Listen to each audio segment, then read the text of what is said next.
love to unpack this question. Like one of the things you saw almost as soon as interest rates started going up was that consumers started trading down. It's like we're worried about our, it didn't happen immediately, but like in the next 6 months, credit card interest rates started going up. It started getting more expensive to be a house. Cost of living started going up. Wages started rising. And so consumers started trading down. But I would almost love to like play this with you. There's sort of two sides of trading down, because there's no doubt consumers are trading down, but some of this I feel like on the brand side, it's like self-inflicted, where like the brands are raising prices ahead of their own costs, like Starbucks or McDonald's. Like their sales are in the tank and they've driven away their consumers. Yeah, I haven't seen it, but I've heard that a Big Mac meal in New York's like $18 now. Yeah, like, it's true. Being a Shake Shack, when it's literally parity with Shake Shack and McDonald's, like really, which one are you choosing? Like that is insane.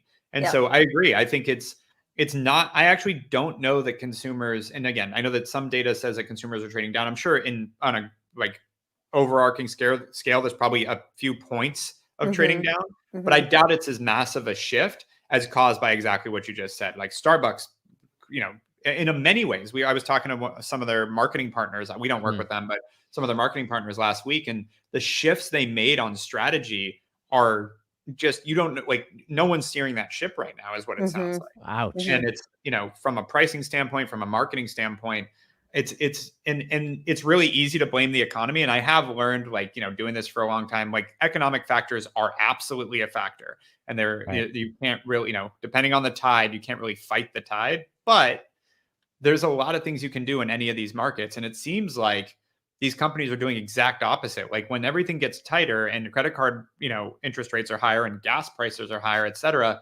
to go raise your prices ahead of cost, like it seems like a great way when people are becoming cost conscious to just scare off your customer.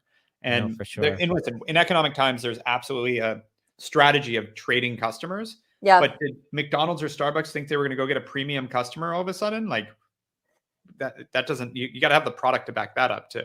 For sure. And the Starbucks, I think, is interesting because the way they talked about it was this casual consumer, not their loyal consumers. It's the ones that come in from time to time, which, in any type of brand or e-commerce, like those typically are the harder ones to get. So that to me also doesn't pass the sniff test of like, oh, there's this casual person that doesn't come in anymore. What's really the value of that segment versus the people who maybe bought like coffee a couple times a week that have scaled back to buying just once a week, but are still your loyal customers. I mean, there's been some of that where, there was a comment that just came up where McDonald's was maybe trying to driven that into the app, but you can over-index on that. I mean, there's a reason Walmart does such a great job. Everyone pays the same thing. It's low price. You go in, you know what you're going to get. You don't have to like do the right thing or open the right app or like whatever. You just know what the experience is, and that's what you can trust. Yeah, you don't want to force habits on people. Like, if I don't want to use your app, I'm not going to. And apps are hard. Like if everyone looks at their iPhone and sees hundreds of apps on it that they never use and they don't want to clean them up, it's like I don't want another app. And even if I eat McDonald's once a week, which I don't, but let's say you do I really want their app, or do I just want to go in and get my McDonald's? And your daughter would like to eat McDonald's once a week. So far, she likes French fries. I will give her that. My kids want McDonald's multiple times. It's crazy.